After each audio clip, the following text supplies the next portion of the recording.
We're going to build a very simple application that's going to have a front end and a back end. The front end is going to connect to that back end to request some data. The data from the back end is going to get sent back over to the front end. This is a really cool, simple project that's going to get you closer to full stack. A lot of developers start with the front end and they don't really understand, well, how do you get data or how do you do this full stack stuff? What does that even mean? So we're going to build a simple API with Node and Express. And then we're going to hit that API. We're going to send a request to it over a URL. So usually when you go to a URL on a site, you would type in google.com, right? That would go across a literal wire, right, to a server, an actual computer sitting out somewhere, some server farm, some farm full of computers sitting out there in the Midwest or whatever. It would take that request and then it would give you back some HTML, some CSS, and some JavaScript files. Those would go to your browser would interpret those, and then it would display a beautiful web page where you can type in stuff on google.com. The difference between that and what we're going to make is a backend service. So when you request a URL, you're going to do that same kind of dance, that little handshake where you're saying, hey, I'm making a request to a URL. It's going to go out there over the wire. This time it's going to hit a server that we control, our computer. And we're going to send some requests to that server on our machine. And that server is going to send back not a web page, but some JSON data or something that looks like an object in JavaScript. We'll get into that in just a second. But that's a little bit about what we're going to build. And hopefully that explains at a really high level what's going on. URL request can come back as a web page or can come back as some data. What we're going to do is create the request mechanism that sends back the data. So let's get to it. Okay, I'm in my terminal right now. I'm going to make a new directory, and that's going to be called Backend, starter. By the way, the code that I'm going to write is in the show notes, so you might as well just go down there and get that, but you should still follow along for this part right here. I'm making a backend directory, backend starter. Now I'm going to change directories into backend starter, and I'm going to type npm init-y. What this is going to do is going to scaffold an npm project, Node Package Manager. It's basically going to create a simple project where I can add libraries and stuff to and get it ready so I can begin writing code using Node without having to have a bunch of configuration details. So it just basically says, give me the standard configuration for a Node project. Boom, bingo, there we go. Now I want you to do npm express. We're going to install Express, which is a really popular package for NodeJS. So NodeJS is JavaScript that can run on a server. And you might be thinking, well, what? So JavaScript runs in a browser for the most part, right? You go in your browser and you run JavaScript. You can type in console.log in the browser. But what about on a server? What's the difference between a server and your browser? Well, first of all, your browser has a window, right? And it has click events. You can click on stuff and we interact with the browser. The way we interact with the server is very different, right? We don't have click events. There's no window object. There's a number of things that are different. We have files we can access. We have CPU cycles we can access. We have other servery, computery things we look at that aren't on a browser. So the geniuses at Node.js thought, hey, you're already writing JavaScript. Maybe you could just write that on the server too. So we're going to use Node.js and Express to allow us to write JavaScript code on the server. It's going to make our lives a hell of a lot easier. And if you're already knowing JavaScript, which I assume you are, it'll make it super simple to do this. So let's go into our Visual Studio Code and let's open up this project. And I have it here somewhere. I put it on my desktop and I called it Backend Starter. And I'm going to drag that into VS Code, open it up. And do I trust the author? Yeah, I guess so, because I am the freaking author. Now I want you to make a file, server.js. Now, let's copy and paste the code that's in the show notes. So now I've copy pasted the code that was in the show notes just to get us started, but let's actually go through what is going on here. So first of all, I get Express, the library. I import the Express module, the library. And if we go to package.json, we see that we have Express, this library called Express, which is in this package.json. This is the place that tells us what libraries we're using, how to start the application, just kind of some basic information about this application. While we're here, let's change this index.js to server.js because server is the name of the file that we're going to want to start when we run npm start. So let's go back here. We get the Express library. Say, hey, we're going to need Express. We actually start the Express engine. We say, cool, got Express. Let's actually get it started. Let's invoke it. we get a port. The port is going to be the port that we listen for incoming requests on. So we're going to be listening on an environment variable called port. We don't actually have that, so we can get rid of that if we want. We can just put this on 3000. You can try 5000. You can try 8000. I'm going to keep mine at 8000. So we're going to say define the port. Port's going to be 8000. Now finally, we say we're going to listen for a GET request. There are different types of requests you can do over a network. So the one you're most familiar with is likely a GET request. We're not going to get into all the different types of requests right now. It's going to be too much stuff on your brain to try to really figure out and juggle at the same time. So let's not even do that. Let's just keep this using using a GET request. You send a request over the line, you get some information back. So we say, hey, we're listening for a request at this particular route. So this is going to be running on localhost at the port that we specified. In this case, it'll be localhost at port 8000. That'll be a port on our machine, which is listening for incoming requests. So it's listening out there for these requests. And if we were on it, if this was like a production, a real life one, it'd be in a server farm somewhere waiting on these requests, right? So now we're listening. Okay, cool, listen. And now we can see if it's running. Let's get this bad boy running. So I pressed Control backtick to open up my integrated terminal. I'm going to do npm start. And what do you know? I got a server running on localhost at 8000. Let's go to it. Look at that. Pretty sweet, right? What's going on here? So we say we're listening at this particular endpoint. At this particular route, we are listening. And when we get a request on that route, we're going to send back. We're going to say response, give me back some JSON.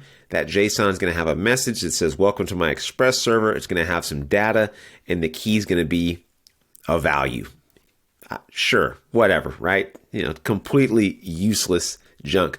But if we want to make this maybe a little more useful, what if we had a list of users equals, I don't know, we'll have a bunch of users here. I'm using VS Code, by the way. What if at this route, you could get a particular user by specifying the ID of that user? So if we did something like this, and when I put a colon after this ID, before this ID, it tells me that this is going to be dynamic, meaning that we're going to get something in the place of this ID. Could be a 1, could be a 2, could be cats, could be dogs, could be frogs, whatever. And what could we do with this ID? Well, we could look inside of our users array and then get back a user. So let's maybe do that. Let's see a const ID equals rec.params.id. So the params, this gets injected into this request object. Express does a lot of this for us. Basically it says, hey, I get it. You want to make a route. You're going to have a request and a response that you're going to want to interact with. And we can give you stuff in that request object. The request object is going to have all the information associated with the request you're making. Is maybe there's some sensitive data you're passing. Maybe there's a secret API key. Maybe there's an ID that you've specified right here. So we said this is going to be called ID. We're going to say request.parameters or params.id. We can use that ID and we can get, const user equals users.find. This is some simple JavaScript. I'm not going to go too deep into this, but we're just going to find a user by their ID. Then we can send back the user. We can put user, boom. Now let's start this again. We do Control C to stop this, and then npm start to restart. And if you find that frustrating, yeah, kind of frustrating. What you could do is use a tool like NodeMon. I'm not going to go over that here because I just wanted to get through this in the interest of time to make this a short, nice, bite-sized lesson so you can go about your day and enjoy some back-end knowledge that you didn't get in college, right? So let's go to port 8000 at 1. Hey, what do you know? You get John Doe. 2, Jane Doe. 3, Jim Doe. How about 4? Ooh, nothing. Nothing at 4. Why? We don't have anybody at 4. If we put in an ID at 4, we'd get something at 4. So we go back to 1. So we see this is working. And let's quickly go over what's happening again, just so it makes this perfectly clear what the hell is going on here. We have some users. It's an array with a bunch of objects. The objects have IDs, they have names. Then we simply say, app, you're going to be listening for a GET request. You're going to be listening for a GET request at this particular URL. So we're at localhost 8000 / the colon means dynamic, means that you could put in whatever you want. I'm going to take that thing, that whatever you want thing, could be cats, rats, bats, dogs, cats, rats, bats, dogs, I don't know. But really it should be like 1, 2, 3, right? So maybe it'll be a 1, maybe it'll be a 2, maybe it'll be a 3. Then I'm going to look inside the user's array, and I'm going to find any user which matches the ID that you've passed in that URL. And then if I find it, I'll give it back. What if I don't find it? If no user, what about then? Maybe we'll do that. Yeah, I like that. Now we can stop it, and start it again. By the way, I'm pressing up to go back to the last command in my terminal. That'll save you a little bit of keystrokes, right? So, okay, we got John Doe. We got Jane Doe. And then we got, let's put in frogs. Haha, frogs. Oh, message user not found. Excellent. Now we're cooking, my friends. Cool. You see how simple that was to get that just up and running? By the way, if you want to debug this kind of stuff, you could simply put console logs and put rec.params.id or whatever, you could see what's coming in here in this request object. I'll stop this and start this yet again, and we will just refresh the page, and we go back here, and we see we have frogs in here. Now I will go back and change this to 1, and you'll see in here that we have a 1 inside here now in our terminal. So this is cool. This is a server that we have. We are the server, just our local machine. Now the problem here is that we can't expose this to other people on the web for security reasons. We can't allow our port on our machine to be publicly accessible for many reasons. Because imagine if you could just give access to your computer over a port to somebody really easily. Terrible idea, right? People could go in there and do sorts of awful things to your computer that you probably don't want. So don't be worried that somebody can actually get into your computer doing this. They cannot. Now we have this down. Now let's do the front end. And we're going to do a brand new app for the front end. So let's go back to our terminal. I'm going to get out of here. I'm going to cd into, let's think, front end starter. I'm so clever, aren't I? Front end starter and cd into front end starter. What the hell? Didn't I just do that? I thought I just made a front end starter thing. Make dir front end starter. Okay. Now cd into front end starter. Now I'm going to touch a few files. Not in a creepy way, but like in a totally consensual way. Touch index.html. And how about I touch app.js? How about that, huh? Now let's open that bad boy up. So let's do our front end starter. Let's open that up in here. And we'll make a basic page. Hell yeah, trust the author, because I'm the author. So seems reasonable, right? Let's do this. Let's make a button that makes a request to the server and then displays that information on the screen. Seems pretty simple, right? Seems like a cool thing to do, huh? So let's put like HTML, put a head, blah, blah, blah, blah, blah. All right. I'm scaffolding. Welcome to you. I don't want any of this stuff. We'll put an H1. And we'll put like, my app. I don't know. Sure. Right. If I can type my app and sorry, microphone's in the way. I usually would type much, much faster than this just to get nervous with the mic in the way. That's what's going on, right? Button, click me. And the button is going to have an ID of button. I'm a clever young guy, right? I'm a clever young boy. And then we're going to have a script tag, and that script is going to be not for jQuery. Geez, this is funny, isn't it? This is like what GitHub Copilot is spitting out, meaning a lot of you are out there using jQuery, because why else would it offer me jQuery as a thing to put in the script tag? Obviously, I'm not using that, you dumb. App.js. We're hooking up our HTML to our JavaScript file. We're saying, hey, I want you to load this JavaScript file because we're going to need that. We're going to need the JavaScript file to do JavaScripty things. So now we have our front end application. Remember, our back end one is a server, our machine, waiting for a request, waiting for somebody. It's like, please give me something I can do. Give me a request. And we're going to satisfy that server. So satisfying so soon. Watch.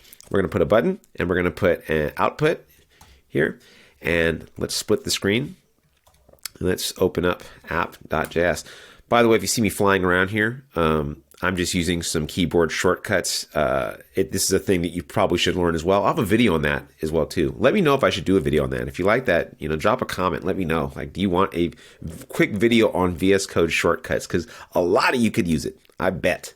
Guaranteed. Okay, app.js. So we'll do this. We'll do const btn equals document.getElementById button. And we'll do button add event listener click. So when a user clicks on the thing, look at this terrible code here. This is just funny. This is the stuff you guys are writing out here.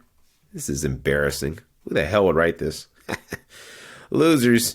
Anyway, let's put some real code in here. Some sexy code, much sexier than whatever these people have been writing. This is awful. God awful. But hey, no judgment, or a lot of judgment actually.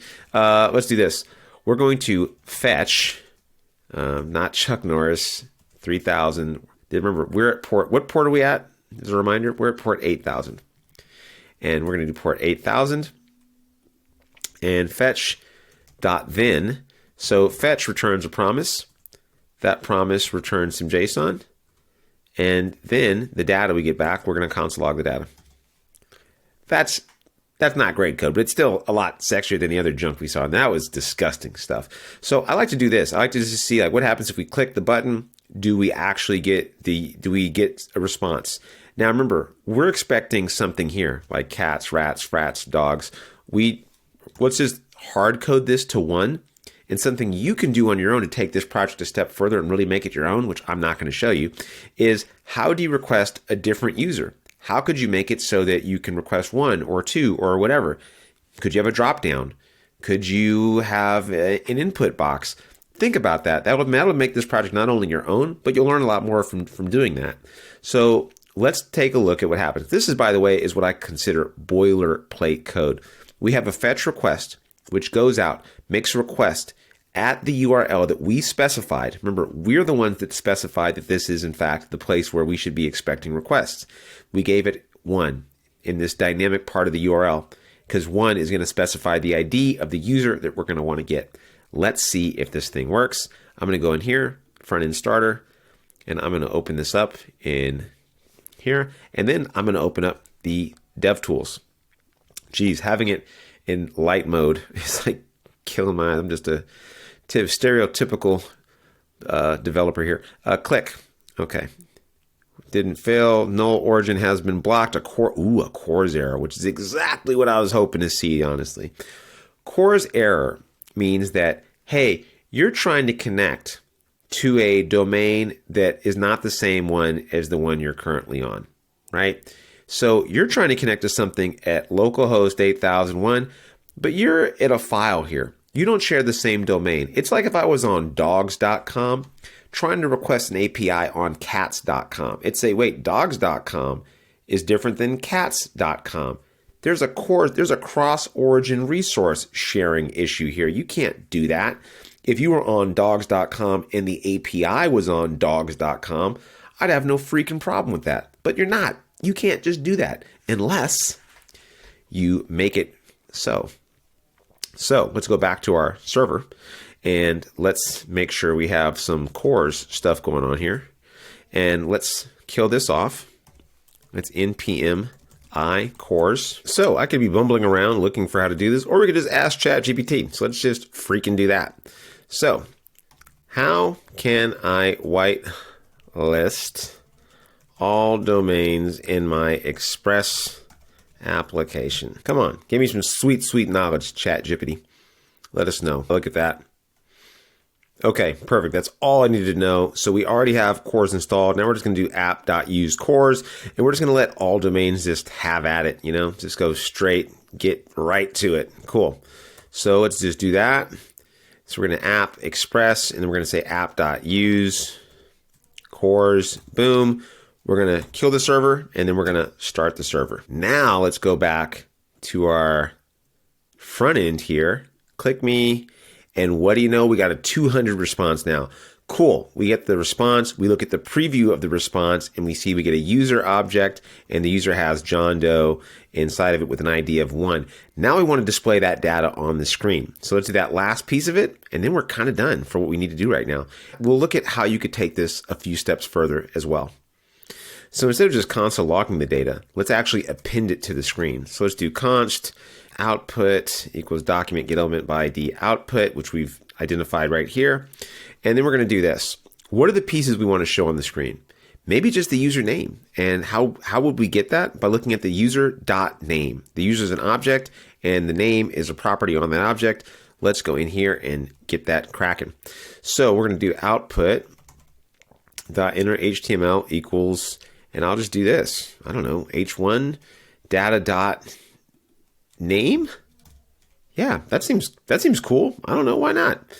Let's just do that. Let's make it an h1 and call it a terrible thing to do, but you know, whatever. Let's have some fun. Click me undefined. Oh man, let's go back. Why would that be undefined? Oh, I think it'd be data.user.name. Okay, let's try that out. Let's see if we get that. Click me. We'll refresh first of all. John Doe. What? Look at us. Look at us. Right? Now this is overly trivialized example, right? I mean, completely useless. Now, how do you take this a step further to make it actually somewhat useful? One, hooking your backend up to a database, because we have essentially some data right here, which is not too off or different than what you'd see in a database. So maybe the next step is literally just hooking this up to something like MongoDB, SQL, Supabase, having a lot of data in a table and then showing it.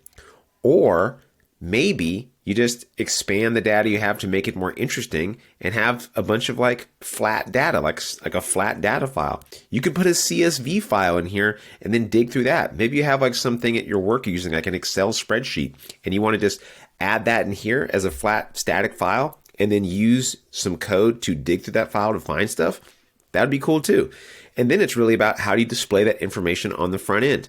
This goes through the entire kind of idea from front end to the back end. So now we've set up our own back end. We have it listening for requests at this particular URL, at this particular port, 8000, and for this particular ID.